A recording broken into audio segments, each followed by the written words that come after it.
All right, Ishan, welcome back to the DFI Podcast, where we go deep on Web3 infrastructure and services. How are you today? I'm doing great. Always excited to have this podcast. It's one of the highlights of my week every week. It's same here. Same here. It's good. We got to get it out, and now it's on a Monday too, so we can get it while the week is fresh. Yeah, it's good timing. So today we've got a couple things to get into that I think are particularly interesting. We have not talked about. One is go to market for Web3 folks, and the second is some talks on progressive decentralization, starting out more centralized and moving in a more decentralized way. Should we frame up the go-to-market conversation first? Yeah, let's do it. So you and I have both spent a lot of time, from a product perspective, from a sales engineering perspective, and go-to-market in Web 2, and we have some experience in what that's like. More recently, now we're doing the same things in Web 3, but there are a lot of differences. There are sometimes DAOs instead of customers. There are sometimes anonymous people instead of companies to sell to, and navigating the buyers and all this is just a very different world, but we're both sort of involved in different ways. Maybe the way to kind of chunk this up is to start with thinking about like top of funnel, like how do you think about attracting interest, community, prospects, and otherwise, and then we can get into sort of moving, once you have that pipeline, moving it towards a close, if there even is a close sometimes. For some I mean, I'm going to ask you, well, after that, what I really want to hear is like how you differentiate like actual sales strategies for like Web 2 versus Web 3. So when I was at Zesty AI, we were a classic B2B SaaS company selling to enterprise, right? And so it was make a list of all the companies, rank them by order in TAM, and also see if we had a connection at that company, right? Get a warm introduction. It's very similar to the fundraising process that I'm doing right now. And it was, okay, like go pitch our product, prove that our product was better than what they needed, better than what they had, better than what they were looking for, and prove that we could either help them make a lot of money or help them save a lot of money, right? Like when you do a B2B enterprise, and I am sure you have so much experience in this, so you can talk in more detail, but the two things that they care about the most is how much money can you make me and how much money can you save me.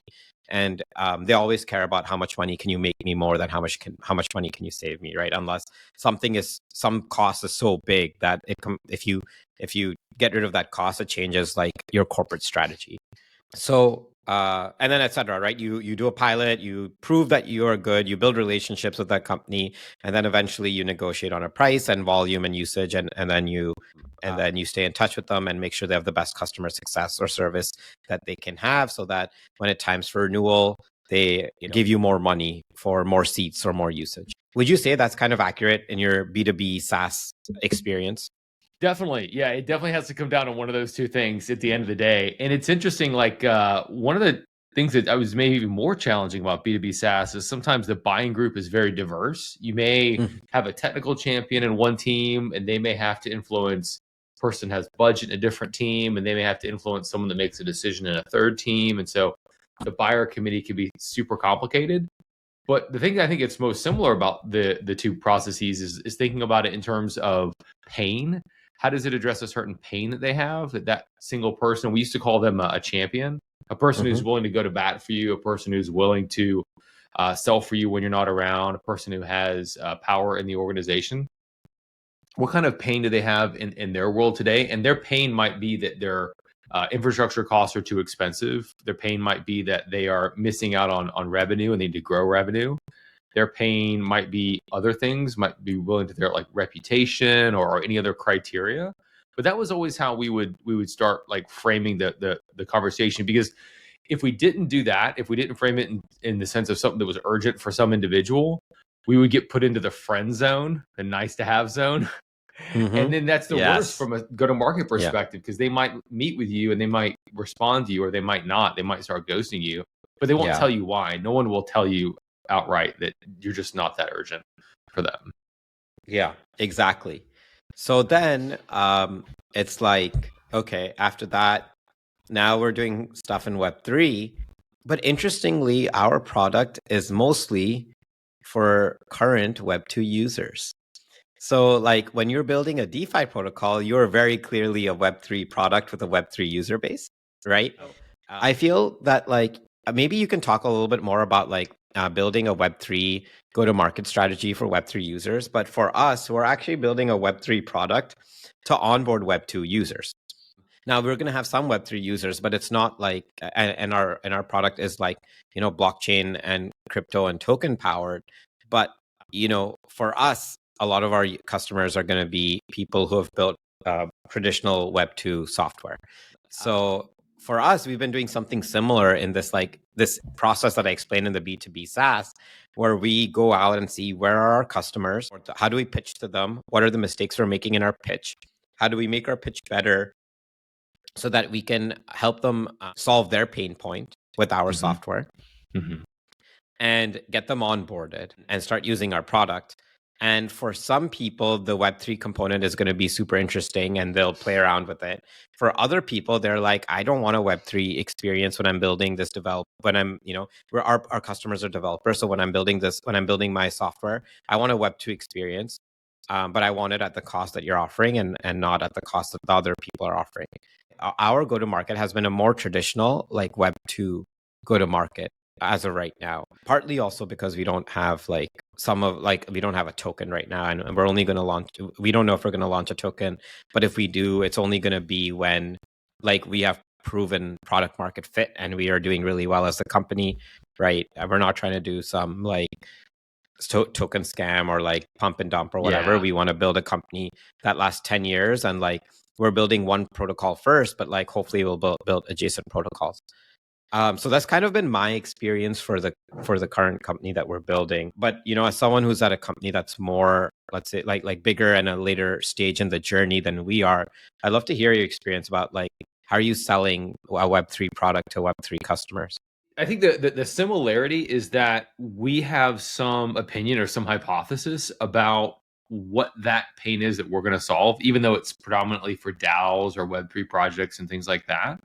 And what's funny is it's very tempting. And I notice a lot of folks the goal will be to go right into pitching the software, which is important. You need to get feedback on the pitch. You need to get a sense of does it resonate. The other thing that I really like to do, even before that, which I think you guys probably did this as well, is more user interviews to get a sense of learning as much as possible and validating that hypothesis, before we go into pitch mode. Because I have been in sales roles in the past where I was pitching something that either I didn't know as much as my customers about, and after I would try to pitch them and be authoritative, they would say, actually, you're wrong because X, Y, and Z. And so it's like you're playing this game where you're saying, I'm coming in as a consultant.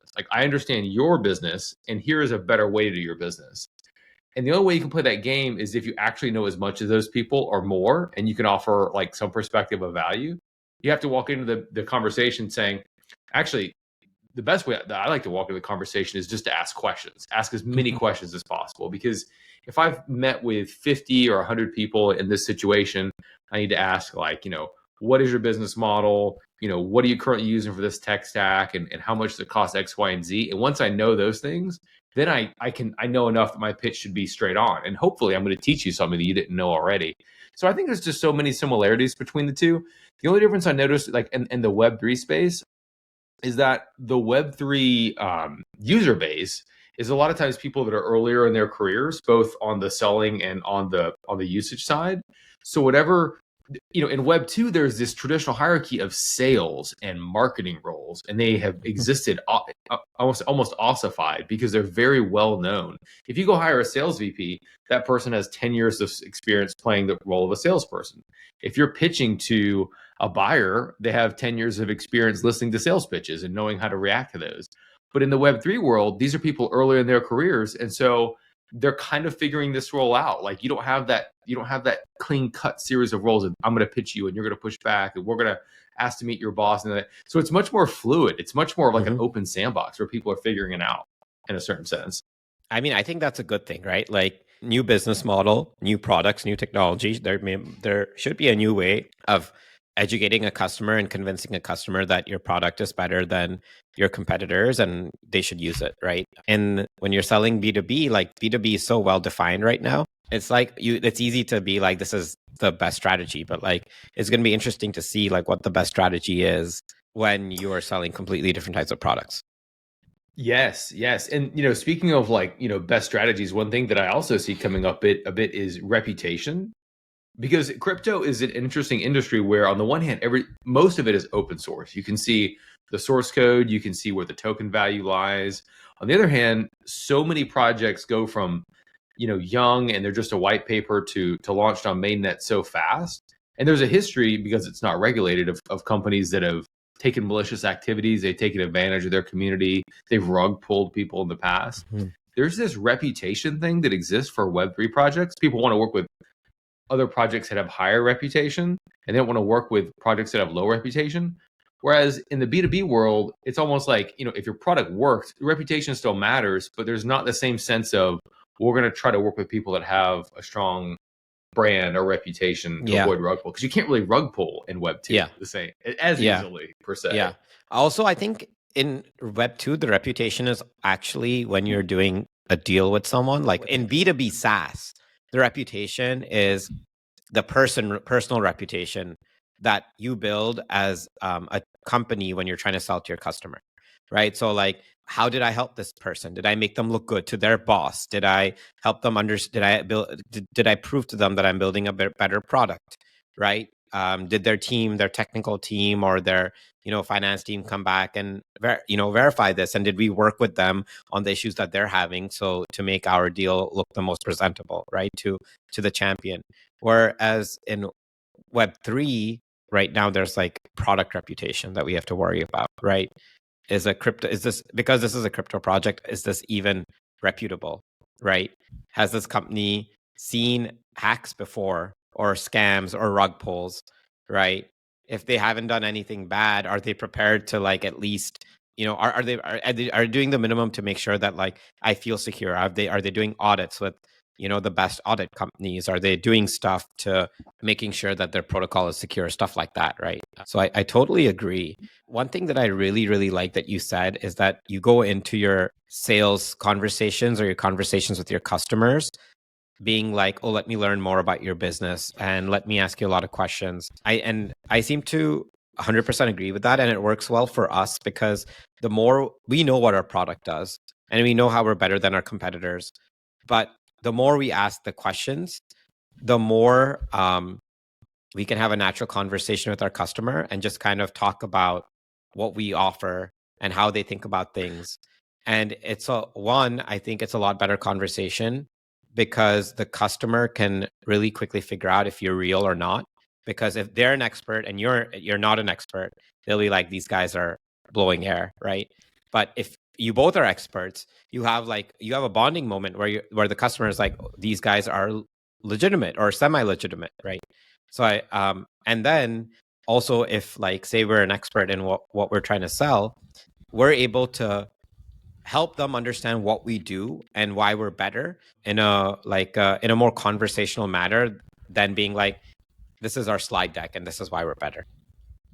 Yes, 100%. That's like a very easy like junior mistake is, here's my slide deck, I'm gonna take it through. Figure out for yourself if you want to buy our product or not. It's the opposite. The opposite is so much better because their time is extremely valuable. You have to show that you respect their time. Your time is valuable because you only want to pitch to the people that you're going to sell to. So if you can qualify them in or out as early as possible and find out they're with another solution, they are spending the right amount, they don't really have pains, then that's great. That's like, let's go our separate ways. I'm not going to try to sell you because you're not going to buy anyways. And they value that as well. But you're right, credibility and all that like come into the conversation as well.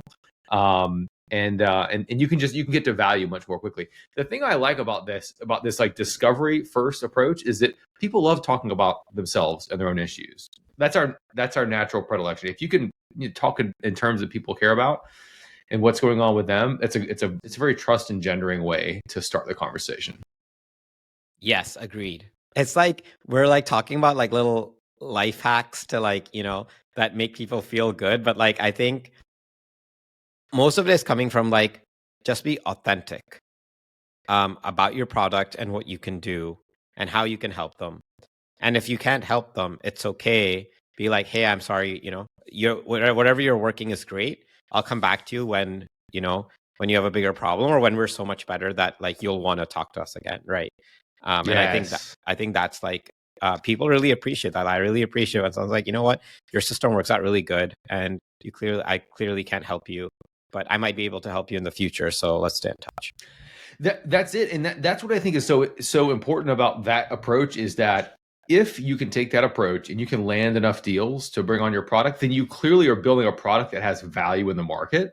It's unfortunate because, like B2B SaaS is a very busy space, and for every problem that exists, there's probably 10 viable vendors that are trying to sell into that problem. So if there's 10 viable vendors and they didn't design their product with enough differentiators, sometimes they might try to make up for it by pushy sales folks or tactics that come off as a little bit uncomfortable. But the reality is you can't make up for it there. You can't make up for a lack of value with sales tactics.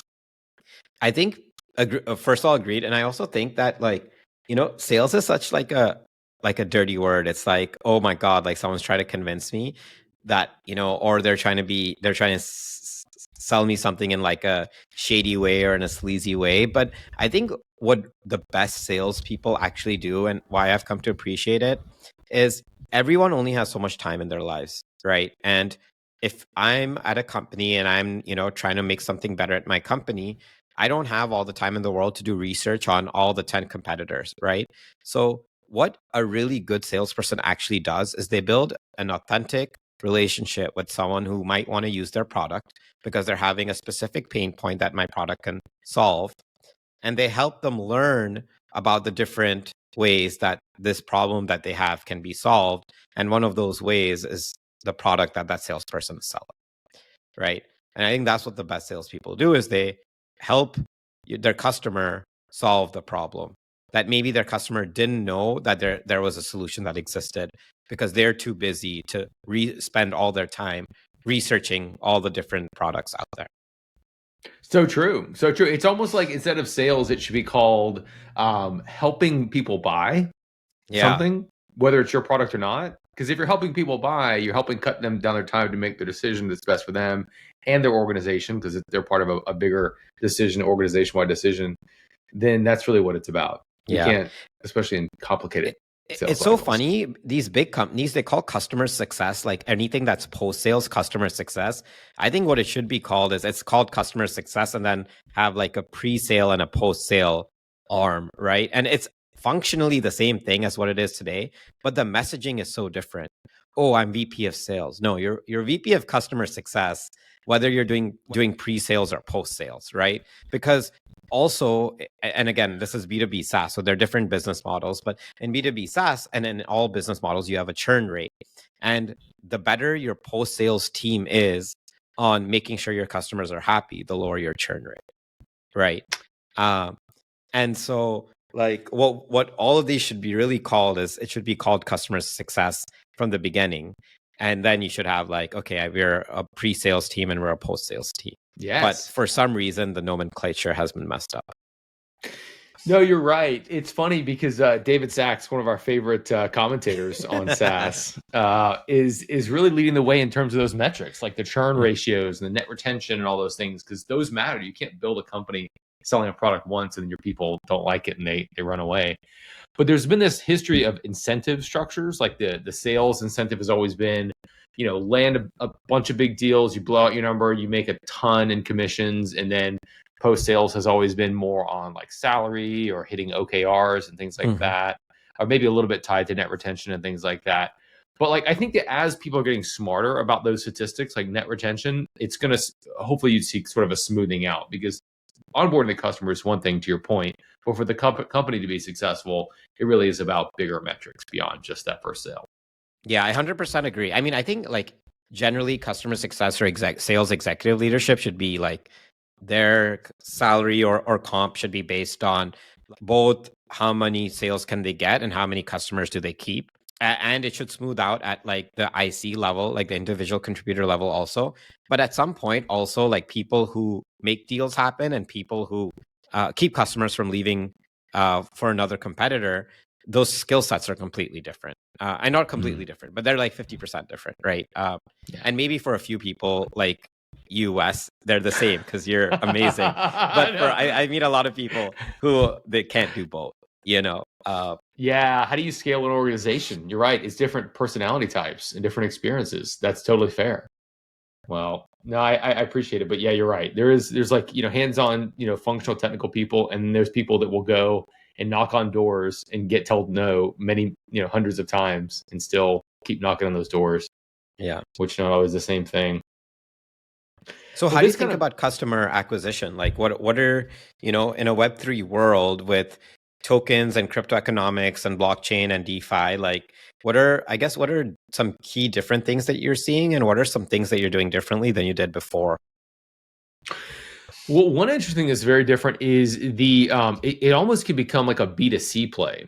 Like hypothetically, if a company is trying to bring on a large number of developers, or if the token economics have an impact on a given project, then it's not just, one-on-one partnership sales, like where you have an organization you're trying to onboard and move them through the pipeline from like, initial stages to some close.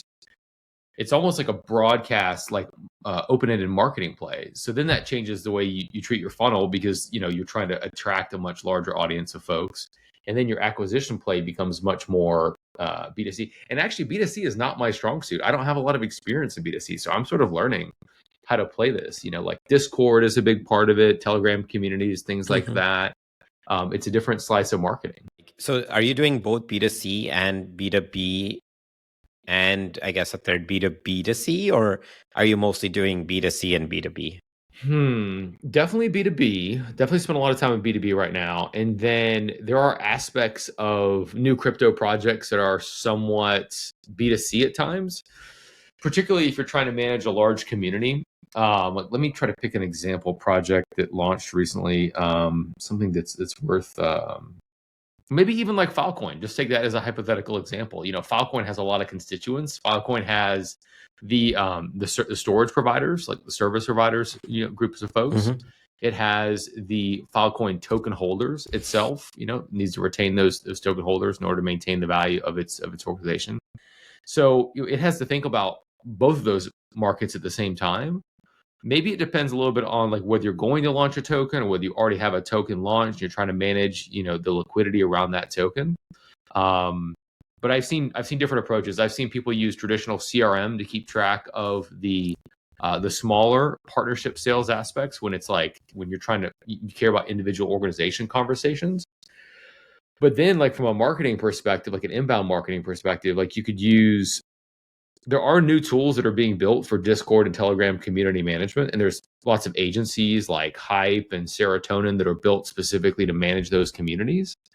But I haven't seen a lot of good products yet to manage conversion of those communities. And also it's hard to measure conversion, because if you're okay, we're going to launch Braves token, let's say, next week, we're about to launch Braves token, and that's going to be big.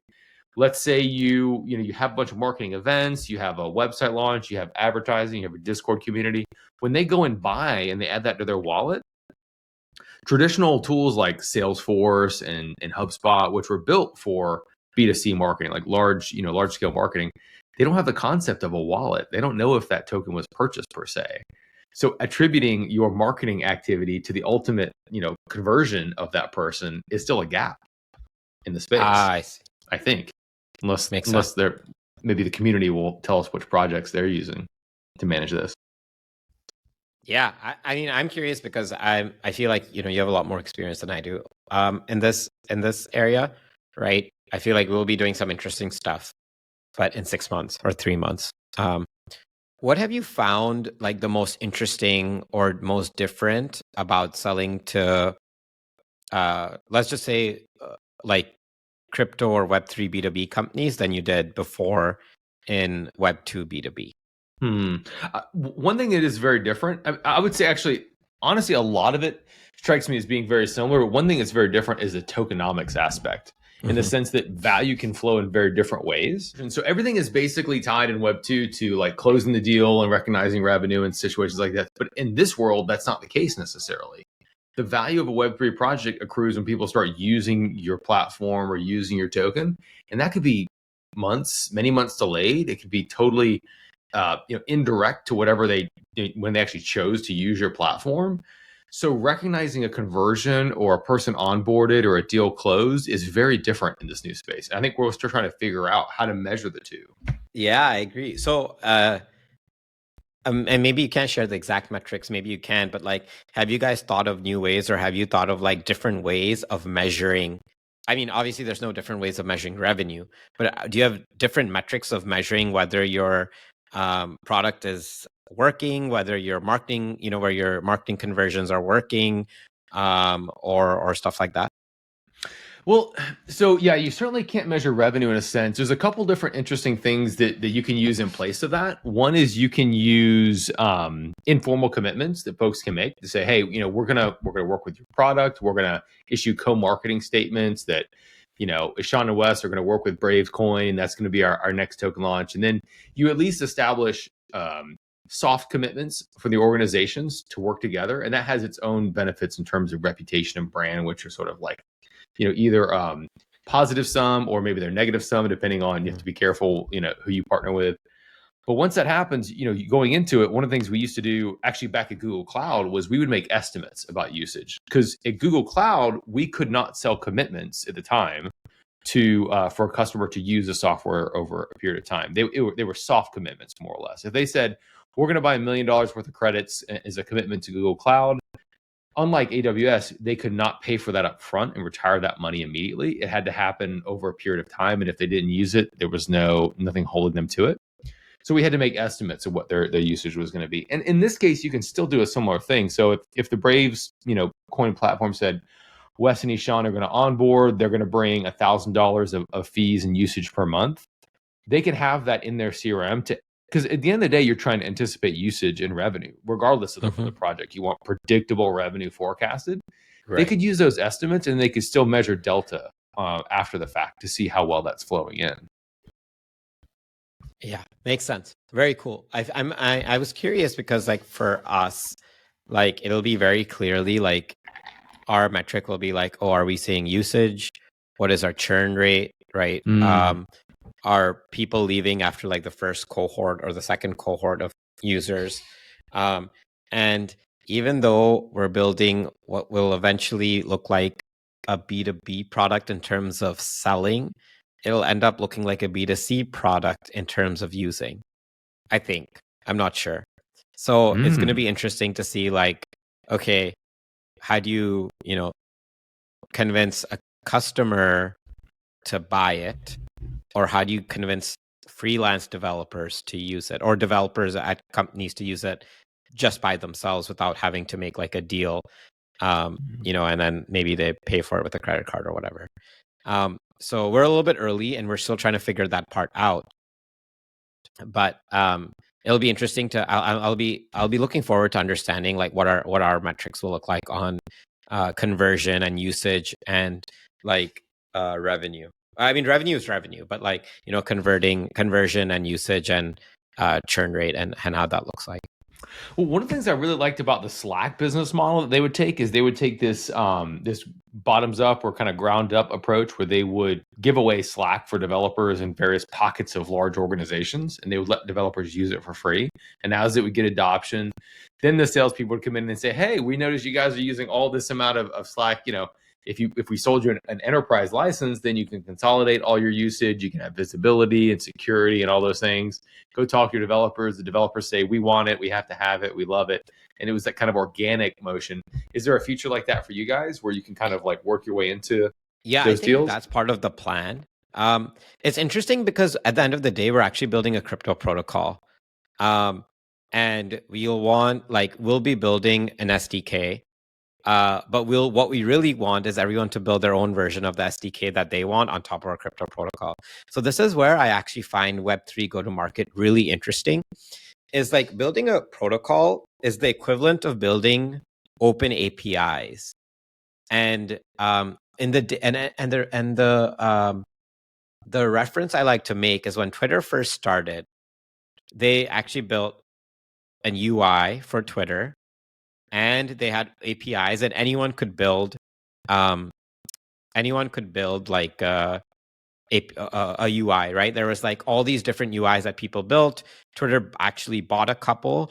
And then after a while, they were like, we need to own the entire user experience because they were a consumer company that made money from ads. And I think the whole like, the business models back then were not as advanced that today. But I think that was one of the mistakes like that Twitter made, is that it just never grew, right? Like in terms of revenue, in terms of stock price, like it was sideways for like a decade, right? Until Elon bought it.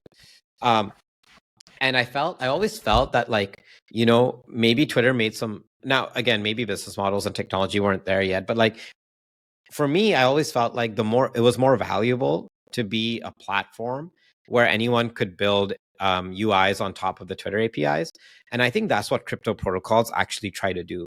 As a crypto protocol, what you try to do is you build the protocol, and then you need to build, in our case, an SDK, but in other cases, a UI, whatever it might be. You need to build some sort of interface so that people can use your product, but you don't want there to be just one interface, unless you're an ads business, which I'm not as experienced in, so I'm not sure, but I don't necessarily buy. What you really want is you want multiple interfaces with your protocol so that every single type of user can be happy with your protocol, because all the different types of interfaces basically are able to they're able to deal with every single user, every single different type of need that a user has, right? Or the different types of cohorts of customers or users you have on your protocol. If you have multiple types of interfaces, you can the user can pick the best interface for their use case. And that's why I think crypto protocols are so powerful. And that's why I really like this new like Web3 go-to-market strategies, is because you can do that. So I'm super curious to see, like, as we grow, like what actually ends up happening with our protocol, and if that kind of vision comes true or not. But I think that's like my sense is that's where like why crypto is and open source crypto protocols are so powerful. Yes. Yeah, because it's opening up so many different dimensions of value flow. In the advertising model, it's very unidirectional. And in some cases, Google, they maximize that. They figure it out. It's great. But in this new world, you've got a lot of different directions. And so who's pushing value? One thing that came to mind when you mentioned that was this DeFi protocol called Liquidity. Have you ever heard of Liquidity in their front end I have not. architecture? There might be something to emulate there.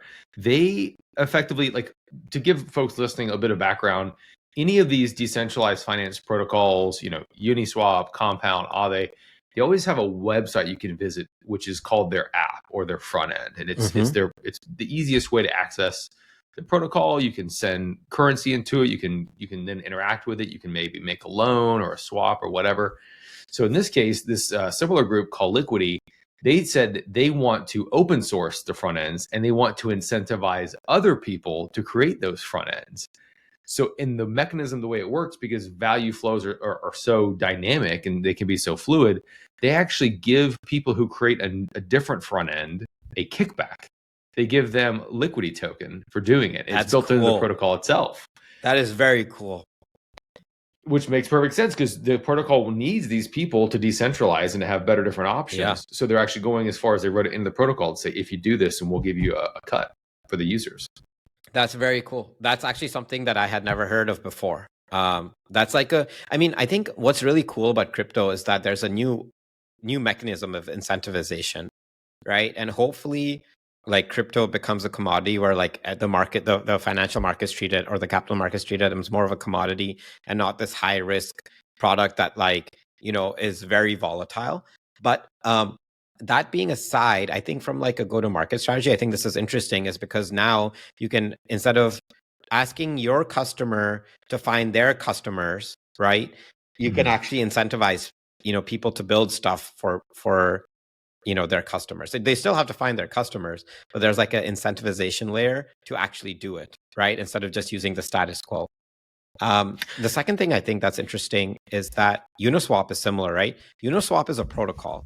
and anyone can power their own apps with the Uniswap protocol, right? There's a lot of like DeFi companies that is just like a really nice user experience with some features with Uniswap running as the liquidity provider. But Uniswap also has their own UI as a decentralized exchange. And that's how I think about building a Web3 business, or at least let's say not just a Web3 business, but a protocol plus a protocol business, right? Is that you both have your protocol and you have your own interface, and you really you get powerful when everyone else uses your protocol and their interfaces. Yes, that's it. Give other people an opportunity to have an economic advantage, to build their own wealth on your platform. It's funny because in Web 2, we had this big, of any successful companies, Snowflake, Databricks, any of these organizations, partnerships and the partner channel was a huge part of the go-to-market. We haven't even talked about that yet today. Yeah. Maybe we'll have some time. Is that you had your marketing team, you had your sales, and you had partnerships. And partnerships were critical just in a similar sense where you would need to fund a partner channel. If they brought business, you would need to give them a portion of the revenue that was closed. You need to support them. You need to market, evangelize them, whether it was people that would help implement your software or people that would help bring awareness to your software and integrations and things like that. And I think, to your point, in the Web3 scenario, it's equally critical through protocol designs.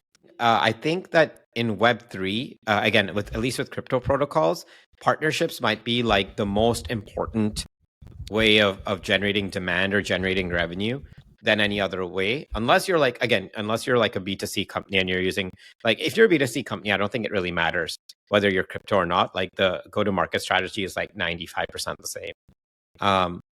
But in these like places where like you're building a protocol and people are gonna build interfaces on top of your protocol, or they're gonna use your protocol in their applications and build this great user experience for their customers, partnerships end up being super important.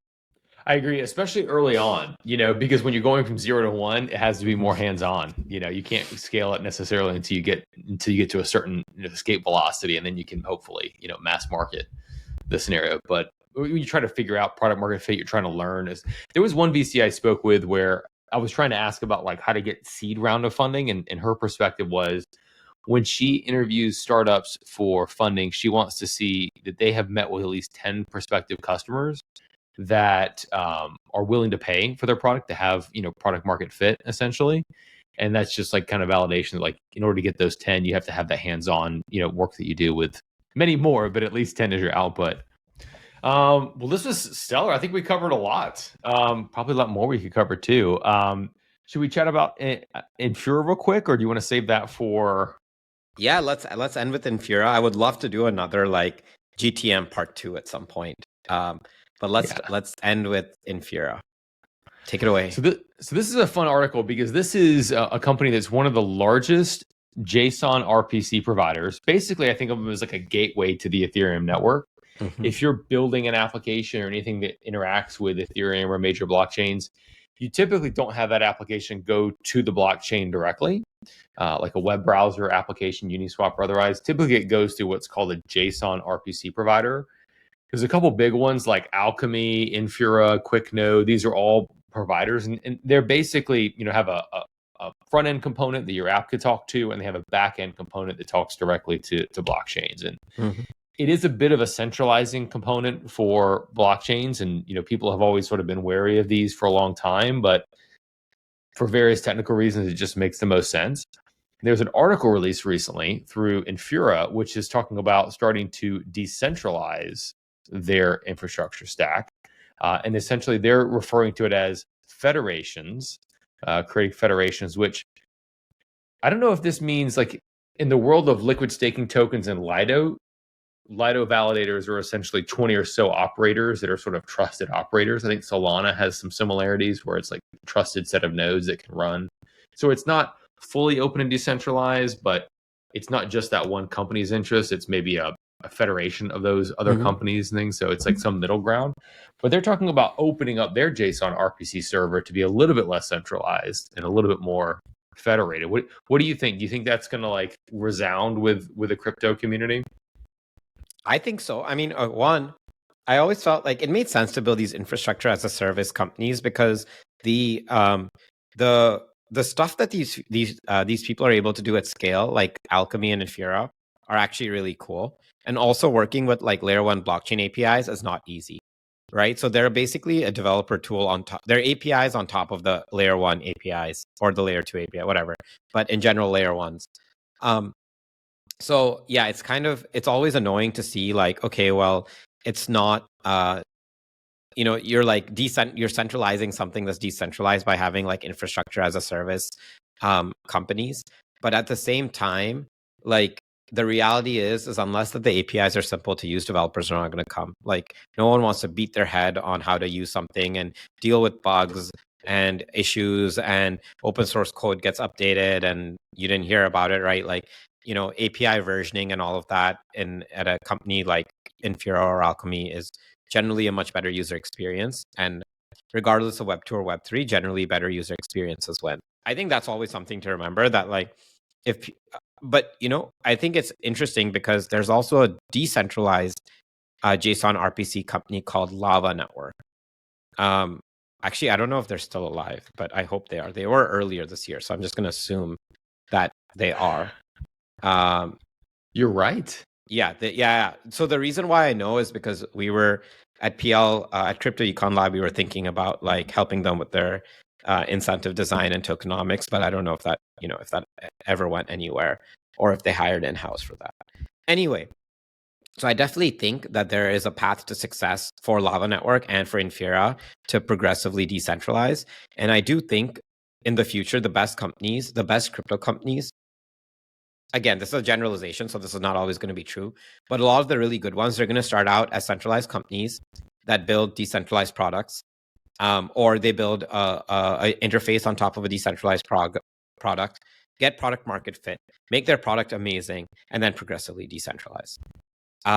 Because we have spoken to so many founders and VCs, and as soon as you decentralize, as soon as you have a token, you slow down by 5 to 10x in terms of building product, because you have to deal with legal, you have to deal with token value, you have to deal with all of these things that don't necessarily have anything to do with like your product, and it slows down product development. So I really like the fact that one, Infura built this great product and got lots of traction, and now they're progressively decentralizing and they're moving to this federated process. And my sense is that they will figure out if it works, and if they're able to make it work, they will progressively decentralize more over time. But I don't know. But what do you think? I love it. No, I mean, going to their website here, I'm seeing one of the first options is to run a node. They're saying this is how you run a node and be a provider for the network. And I think that's like the hallmark of an organization that's trying to decentralize or trying to bring a network of people in to be those decentralized node operators. Rocket Pool is another great example. Like in the Ethereum validator space, you have Lido, which is very dominant, but it's not as decentralized per se. It's sort of a group of approved validators. And then you have Rocket Pool, which is anybody can run a validator node, and we want anyone to decentralize. So I think it's healthy forces, but I agree it's hard to decentralize, and so it's sort of like an ideal that you're reaching for over time, and if you can get there, all the better. It'll just make the protocol make the product more resilient in the long term. Yeah, I agree. I know this is a little bit off tangent, but all of this, it's funny, we talk about decentralization. What we really need though is like cloud providers decentralized, because all these validators, they're all run on AWS and GCP anyway. So like they're decentralized in the sense of who's running the software and where you're connecting to, but it all comes from the same place. So if AWS or GCP or Azure or Oracle or whatever decide like, hey, we're not pro Ethereum anymore, fuck you guys, like game is over, right? So I would love to see decentralization on the cloud provider side as well. So for companies who are building that, I think that's something that we really need, right? Like all the decentralization is really good from a software perspective and a node perspective, but also like at some point, as you think about decentralization on every layer of the tech stack, eventually we will need to get to the physical hardware needs to be decentralized. But we can't get there until like the other stuff is also decentralized, Well, there was a really good example, and I'll give you this last story, and then I have to bounce. But there's a really good example of a provider based in Europe who was running a lot of these nodes, basically validator nodes, and they basically told all their users, "We're no longer going to allow this." They were probably like 10% of the Ethereum validator nodes, and it was similar to AWS, but it was bare metal hardware. And it was a big to do because they said, we're not going to participate in this anymore. And so folks had to move other places. But I agree with you. It needs to happen, and the protocol hopefully can write that into its rules so that it incentivizes people to be solo operators. Yeah, big discussion. Well, this was lovely. Sean, thanks for taking some time, man. Good chat about GTM. Fun. I feel like I learned a few things. I feel like I learned a lot of things from the expert himself. Well, I'm actually looking forward to doing a GTM part 2 because I think there's a lot here that we did not cover as well. Yes, it's good content, and there's not as much like material out there yet to learn from this stuff. So we're kind of figuring it out as we go. It's actually a lot of just like people telling their own experiences and then using like your like common sense logic and what you're hearing from your customers to figure it out, which is actually a lot of fun because it's not like, you can just take David Sachs's like B2B SaaS handbook and be like, here's the playbook, go execute on the playbook now. But like, I feel like, this is very different. We're building it. We're building the playbook. That's exactly it. It's the new playbook. I totally agree. All right, man. Much fun as always. All right. Have an excellent week. You too, man. See ya. Let you run. Cheers.